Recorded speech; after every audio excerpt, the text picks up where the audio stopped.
Hello people of YouTube, my name is Brad. This is my channel Animate Orange, and this week in 3D metal model news, starting as usual with Fascinations. The Metal Earth newsletter came out a few days ago and introduced or previewed a new coming soon model from Harry Potter, and that same model shortly thereafter showed up on MetalEarth.com as coming soon. We have the hippogriff known as Buckbeak. I had to check my notes. So many names, and I'm not that great with names. Buckbeak, if you remember, if you're a Harry Potter fan, and if you're not, showed up in one of the movies. It was introduced by Rubeus Hagrid to the kids as a hippogriff, a very easily offended creature, rather large creature with wings. It came back into play later in the movie and actually helped out because Harry was actually polite to it and bowed to it and so on and so forth. So another Harry Potter model, kind of interesting, kind of neat, not one I expected at all, but that is one that is listed as coming soon. So it kind of makes you wonder, with these Harry Potter models popping up here and there, how much more they have in the works. It seems like, not to be offensive to anybody, the Harry Potter models are the secondary cash cow for Metal Earth. Not that that's a bad thing. If it makes them money and keeps them in business and gives them the opportunity to come out with other really cool models. But it seems like Star Wars and Harry Potter are the ones that are kind of keeping them going here, ones that will sell. That's cool, I would like to have it. I'm not super thrilled about it, but it's pretty cool. The other thing with Fascinations, there is one model that apparently moved from coming soon to now available, or what's new, and that is the Iconics, or what they call Premium Series now. C-3PO with, well, I was going to say with a silver leg, that's not true, but it's the larger C-3PO model. It is now available. I've seen it on Innovatoys, and it'll probably be available in other stores coming very soon, if that's one you want to grab. Looking through Peace Cool and MU's websites, didn't see anything new. We still have that MU model that the information is kind of hidden. You have to highlight to see, but it doesn't have any pictures or much detail. Still waiting to figure out what that is. I looked around on AliExpress stores and did not see it. If you've seen it, certainly leave a comment down below. There's so much out there, it's easy to miss stuff.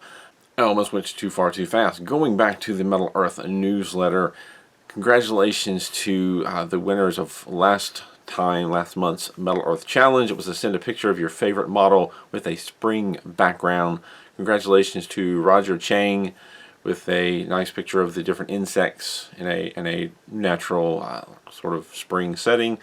And congratulations to Alba Martin with the parrot model with a kind of a, well, it's blurry, but the camera's taken close up of the parrot and the background is kind of blurred out a little bit, but it's another spring background. So congratulations to the two of you for winning last week's challenge. I'm sure you'll be getting models soon if you haven't already. Oddly enough, there is no Metal Earth Challenge this month. I think that's the first time since they started the newsletter that they have done that. So, when I put a link into this, I will put a link to the Metal Earth newsletter in the description down below if you want to check that out. It is the April newsletter, technically speaking. Now, going back to looking around on AliExpress, I did find some models. Once again, we're in a situation where I found a model I've seen before, and I knew it was something on, like, it was in the background of other model listings or the MU site, but I don't think I've actually talked about it. If I have, forgive me. It can be difficult to keep track. I do try to search my own newsletter. Like, I make notes. I got a little Kindle here that has an outline of what I'm talking about, and I do try to search those to find stuff, but I don't always find the things that are in there, especially if the names have changed or I don't know what to search for. But I looked, and I didn't see where I talked about it before. And it is the MU Thunderclap Monastery. So if I've talked about this, forgive me. Just kind of go over it real quick. It's similar to another model. It's model number YM-NO96-A, stainless iron and brass, a finished size of 15.5 by 12.8 by 11.8 centimeters, listed as having 3 sheets, color model, shows 4 stars, but then at the top it kind of says it's listed as a 7-star difficulty. I've seen that before. I don't know what the deal is with that. 237 pieces. And I found it on the Superb Toy Store, and they had it listed as $35.59 without LED and $35.58 with LED. So this is a model that you can get with LED, at least through Superb Toy Stores. And it seems to sort of pair with the Fairy Deer building, which is a similar but more blue themed model.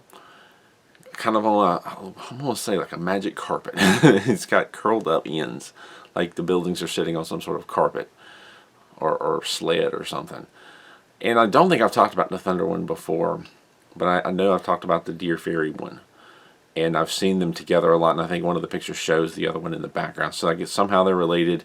If anybody wants to clear up the relationship between them, knows the relationship between them, wants to clarify in the comments, please do. Always interested to hear. Now, continuing to look around, I didn't find a whole lot, but I did go to Crazy Toys. I missed the way Crazy Toys used to be set up. You used to easily find what's new on their page, but now you kind of have to hunt for it. And I did look around and sort by new, and I did find a couple of interesting models. That one of them is a Metalhead Red Alert 3, and it's spelled A-A-L-E-R-T, so 2 A's. And it wasn't just spelled that way once, it was spelled that way 2 or 3 times. I don't know what the deal is with that, if it's a mistranslation or if it's an intended double A alert. I don't know. Listed on the Crazy Toy Store, the model number is 3D-PJ004 or 004. Stainless iron, finished model size is 20 by 10 by 8.5 centimeters, multicolored, 10-piece, 7-star difficulty, and it's listed as an original design, but I'm pretty sure I've seen this model before. Now, Metalhead, when I think of Metalhead, I believe that's the company that it's kind of known, or at least the name that's kind of known for recoloring silver models. A lot of Metal Earth or Peace School models, possibly even others, they take the silver version and they add color and then sell it as their own. And I'm pretty sure I've seen Metalhead do that with other models, but I've also seen Metalhead not necessarily associated with that. I want to say that I have seen the silver version of this model. It's not a Metal Earth or Peace School model that I know of. It's some other brand, maybe MU, I'm not sure. But they have it listed as an original design. It's on the Crazy Toys website. It's listed as $49.95 US. Not sure what's the deal there. It looks like it might be a recolor of something I've seen before, but there it is. The other thing that I've seen also looks to be similar, but it's not listed as a Metalhead model, and it's just listed as a Canon multicolored building model. It's really just a Canon camera. And I've seen a silver version of this, or I'm pretty sure I've seen a silver version of this Canon camera. It looks like it may be another recolor, but it's not listed as Metalhead. This is a model number KM181, so a different, simpler model, no dashes. Stainless iron, finished model size is 9.9 by 6.9 by 5.5 centimeters. Color listed as silver, but the pictures and the actual title say otherwise, that it has color. 2 sheets, 5-star difficulty, listed as $14.32, so a little bit cheaper of a model. And it is really neat looking. I've got a Canon camera. It's not, well, I actually have a couple. I have a Canon camcorder, which is what I'm recording on now, and I have a Canon camera similar to the one here. It's a T3i that I don't use very much, honestly. I need to get the lens cleaned. But anyway, it's nice looking. I don't know what the deal is. It kind of looks like a recolor. Go check it out for yourself. The links to both of these are in the description down below if you want to see for yourself. Now we're going to move on. That's pretty much all I've seen as far as new models are concerned this week.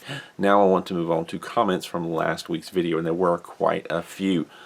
Now, there was a topic I talked about last week, and I got a lot of answers. We're going to come to that. First of all, I want to kind of talk about a couple of other comments first before we get into the main topic.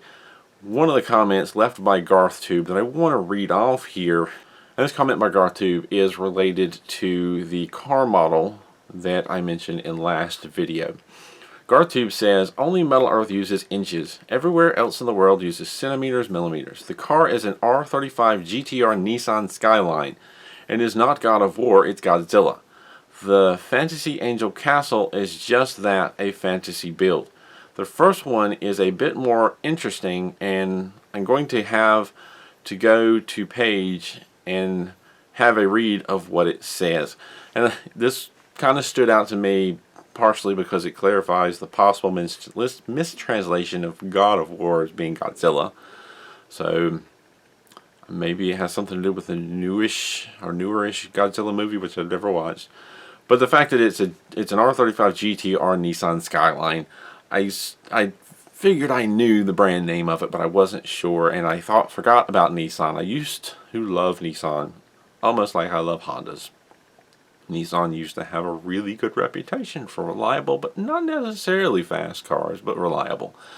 That reputation has gone way downhill, at least in the States, since the late 90s, early 2000s. But anyway, thank you for commenting what vehicle that is. I forget about the Skyline as well, because the Skyline is not something that you get here in the U.S., I don't believe. If it is, it's by a different name, but yeah. So that's an R35 GTR Skyline, the God of War, which is actually Godzilla model I talked about in last week's video. One of them had like LED headlights. So thank you for that. The other comment had to do with the Venator class Star Destroyer, and I just thought it was worth a read. Plain Crazy Destroyer commented, "Every day I'm still waiting for them to add either a new Venator Star Destroyer, Executor Star Destroyer, Resurgent class Star Destroyer, Arquintens class Star Destroyer, Eclipse 1 or Eclipse 2 Star Dreadnoughts, etc. I'm a big fan of Star Wars ships. I'm a big Star Wars ship fan, as you can see, lol. Note, if they added new ones, they would have to be colored, especially the Venator with its red stripes. I would hope if they made a suggestion website where you could post an idea to get liked upon and later on consideration. I have a feeling they may add a new Star Destroyer this year, and I will be very hyped for it." And with all the different new series possibly coming to the Disney Channel, or Disney Plus, or whatever it is, which I've subscribed to, not currently. Not anything there for me to watch right now, but there will be, and so anyway. There's, I guess, a possibility we may get some new stuff since we've gotten some models from The Mandalorian. I had to think about that a second. So maybe, that'd be really cool. I love ships. I've said it before. I love ships. Star Wars, Star Trek, Babylon 5. So many different sci-fi shows that I would love to have ships from. Battlestar Galactica, Farscape, the list goes on. Firefly. Anyway. So that would be really cool if they added something. One of the reasons I wanted to read this comment was to say that while Metal Earth doesn't have a specific website that you can go to about models you want to see, you can email them. They do have a customer, like a help form that you can go just send them comments and whatnot, but also the Metal Earth subreddit. If you're familiar with Reddit, or even if you're not, you can go to Reddit. There's a Metal Earth subreddit that was started by, I can't even remember who, that talks about 3D metal models mostly, even though it's Metal Earth. Metal Earth does watch that subreddit, at least some people from there, and they tend to have a sticky post at the top, or they used to anyway. I'm pretty sure it's still going on. It'll stick for 6 months and then they'll create a new one. And it's basically model suggestions. And people will go in there and say, hey, this is the kind of models I'd like to see. And I do know that Metal Earth does look at that. And if there's enough people saying, we want this model, it gives them incentive to try and put it out there. So they do look for suggestions, and that is one thing that you can do, is go to the Metal Earth subreddit and find that post and say, hey, these are some models I'd like to see. And just keep doing it. Like every 6 months, just keep doing it. Because I cannot think of an example, but I'm pretty sure I have seen models that were suggested there that Metal Earth went and say, hey, this is one we'd like to build. There's people interested in it. Let's give it a shot. I'm not going to say you're definitely going to get your model that way, but it is one way. They are watching that subreddit. They do see things that are going on there, and they do, and that is, I think, one of the reasons that post exists, is to, collaborate those ideas for Metal Earth to see. Now, moving on from those two comments, the next set of comments is related. In last week's video, I showed a comment from Mick Walsh about LED kits that come with the MU mini stores, and asked if anyone had experience with LED lit models. And I got answers. I got lots of answers. You people are awesome, so thank you very much for commenting. I'm going to read a few. Mary Pate, for one, comments, as far as LED, I like to reference the photos. Some of them you wrap around or feed through openings. Others I have just stuffed them in and or used a little tape. All that be said, I have one that uses an on-off switch, no problems there. But I have noticed a lot of kits coming with the motion kind of sensor. I find those pretty finicky at best. Plus the batteries die super quick and you have to buy another expensive battery. Long story short, I'm pretty disenchanted with the LEDs and don't waste extra money anymore. Interesting to know. And the batteries dying quick is something that I've noticed in several comments. Moving on, Daniel B. also comments on last week's video, "Thank you for your channel. Such a great resource about the LED lights with some MU models. First, I'm kind of new to this hobby, so my comments is relative to the MU Moon Palace model that I've completed this morning. Instructions regarding the LED strip batteries board are minimal. My kit says the lights are clamp activated, which is not the case. It works by touch, as your other viewers mentioned. Instructions are clear as to where to place the LED strip, but that's about it. My concern when completing this step was to make sure that I would be able to access the board to replace the batteries if needed. The LED strip part is the only step that is lacking info. All the rest is perfect. I really enjoyed building this kit and it is so beautiful. There's not too much paint.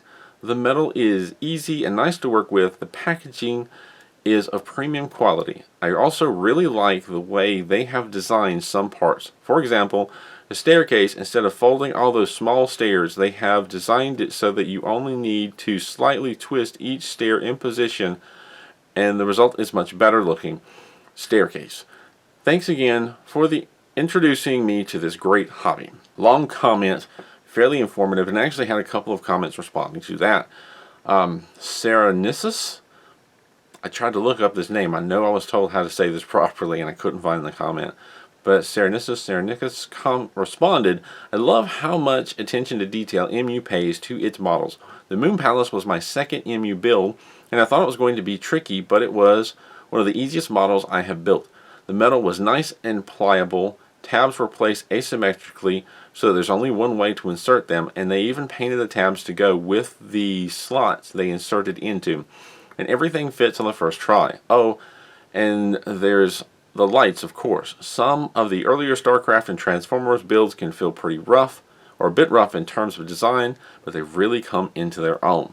Which I've done some of one or two of the earlier Transformers models and one or two of the later ones, and I see where they're going with this. MU models have come quite a ways, and I get the impression they've continued to. So that comment interested me very much. Now Daniel B responded back to Serenissus, "I agree 100% with you about the MU models. So much attention and nice details, and most importantly, the models are designed so that you can achieve a perfect model without breaking tabs and or the use of glue. I really enjoyed Metal Earth models, but up to date, I was not able to achieve a single model that has no broken tabs or warped wobble and is in need of some glue to stabilize it."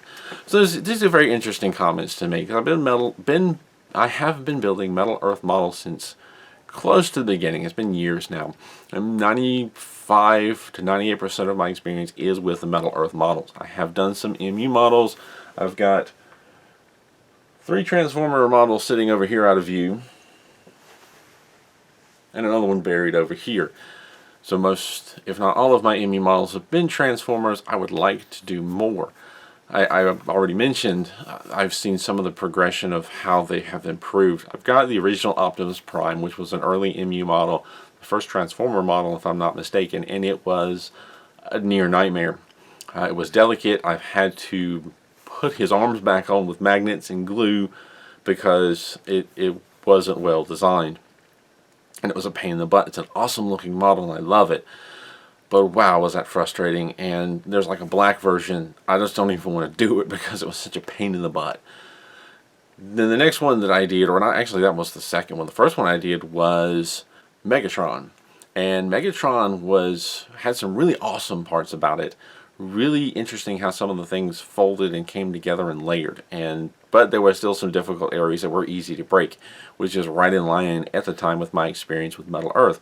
I definitely went through with Metal Earth a lot of times of broken tabs and broken parts because Some of the things were too challenging, or not too challenging, but very challenging, and I did things the wrong way, and a lot of the broken stuff was my fault for having to rebend. Not all of it. There was the occasional model that just gave up too easily, but I've always been able to easily replace those parts by contacting Metal Earth. A lot of the times I just bought my own replacement parts. The last Transformers, MU Transformers model I did was a dream to put together. It was a long model, it was a big model, but I definitely took note, not just in that, but in previous MU models, how tabs were offset so that you couldn't put stuff on backwards, something that I wish Metal Earth would do more of.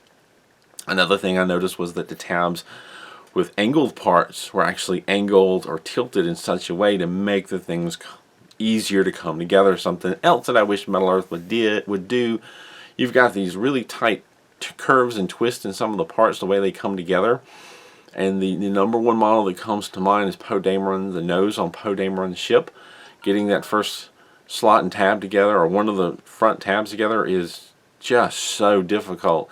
If they just angle the tab down so that it worked with the swing of the part, that would be so much easier. MU does that.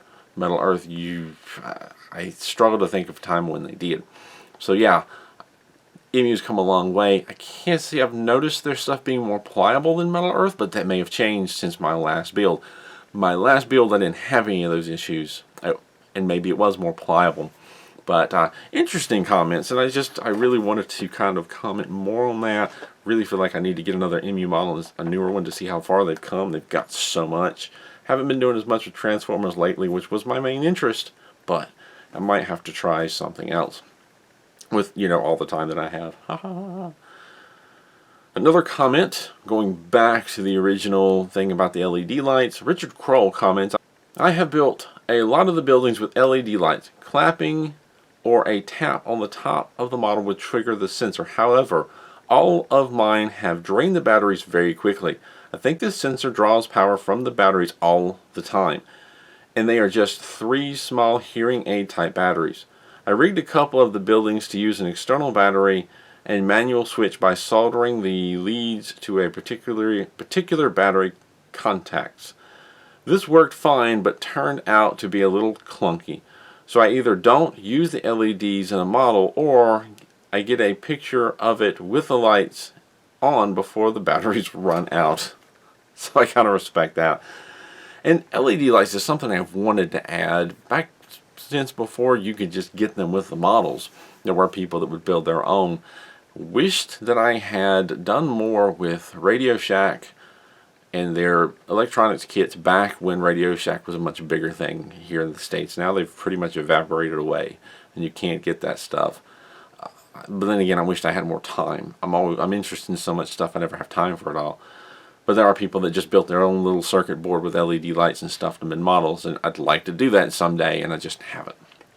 I haven't taken the time to learn how. I haven't taken the time to source the parts, because I can't just go to Radio Shack now, and just haven't done it. But that's pretty cool. I can even see me trying to modify it and put a switch in there so I could turn it off to save the batteries, because that is a pain in the butt. And it makes sense. It absolutely makes sense for that sensor to work. It has to have juice. So it's constantly drawing vampire power to sense whether or not there's a knock or a tap or whatever. And I've had that issue around my house with LED strips. I've even gotten to the point, don't do it as much as I used to, but TVs in the living room, in the bedroom, and even my computer at one point, it still is, but everything was put on a LED strip, because anything with soft power buttons as opposed to switches. Old school computers was a switch that clicked and it turned on. Newer computers and TVs and DVDs and Blu-rays all have a soft button that you just kind of touch or tap, and it senses that and turns on. All of those are powered constantly with a small trickle of energy. And like me, you have TVs on every room and every floor, and computers. They're all drawing tiny amounts of energy that add up to a slightly bigger electric bill. So I have set things up on power strips so that when I'm not in the room, I cut the power strip off. It kills the electricity to the TV, the DVD, the Roku, the PlayStation, the Nintendo Switch, and the Wii, I definitely have a collection of games that are all drawing vampire juice. Vampire power is the term that I've heard. Cut them all off. So I can definitely see a sensor that is listening for a knock or a tap is going to constantly draw power, and that's what's going to kill the batteries. I've even had, you know, devices like a Kindle, which have soft power buttons. If you don't use them for a while, you'd think they'd still have power. No, they're constantly waiting for you to wake them up. So they're using a little bit of power and will drain just from not being used. So that makes sense that those batteries wouldn't last very long. And then there was another comment that was a response, directly response to my video. Serenissus again comments, I've put together a small album detailing how LED builds work.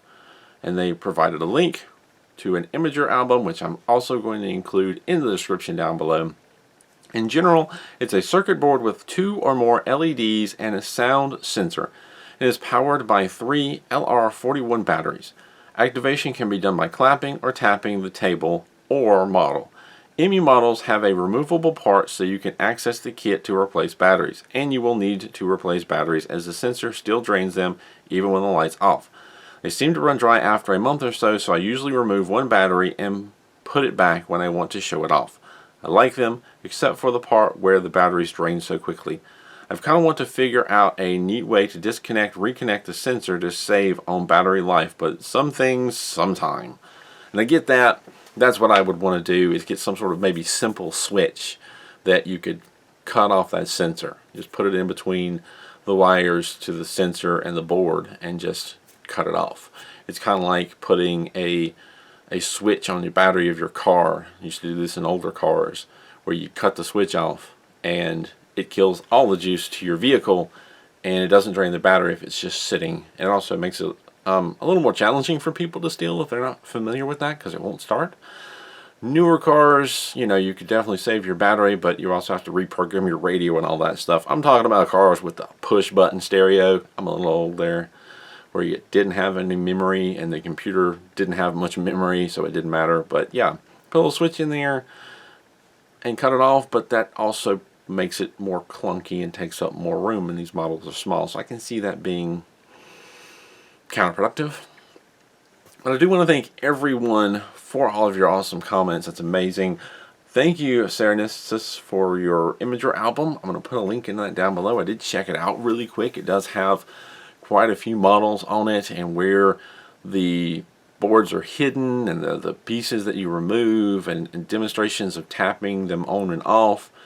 So that's really cool. I checked it out briefly. I'm going to have to read more about it, and it definitely makes me want to get one of these LED kits to check it out for myself. So thank you very much for sharing that Imager album. That is amazing, and I'm pretty sure a couple of people commented and thanked them already. So quite a few comments to get through. There were a few more, but I just wanted to talk and highlight a few, not every single one. Thank you everyone so much for commenting. You people are awesome. That's what makes the Metal Earth or 3D metal model building community so great, is the people in it who will respond to something like this with answers and experience of their own on my channel, on the Metal Earth subreddit, on the different Facebook groups. There's plenty of resources out there, and while there is the occasional bickering, it is one of the most bicker-free communities I've ever been a part of, and that's amazing. Thank you all for being so amazing. With that, I want to leave. It's beginning of another month. Got to thank my Patreon supporters for continuing to support this channel.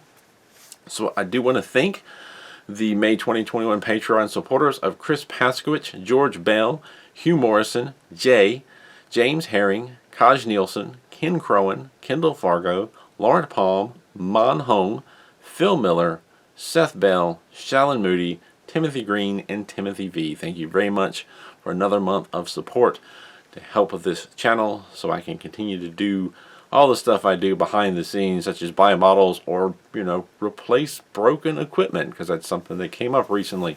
Had a monitor go down. Didn't go buy a brand new one. Don't need that. Just secondary monitor, so I have more screens to do all that I do. Found a nice cheap one, used, and even got a dual monitor display, so editing is a bit easier. So thank you very much for your support. It is greatly appreciated and helps keep me going and keep this channel going. I'll leave it at that. Thank you as always. Thank you, Patreon supporters, for your support. Thank you, commenters, for your support. Thank you, viewers, for your support. As always, keep on keeping on.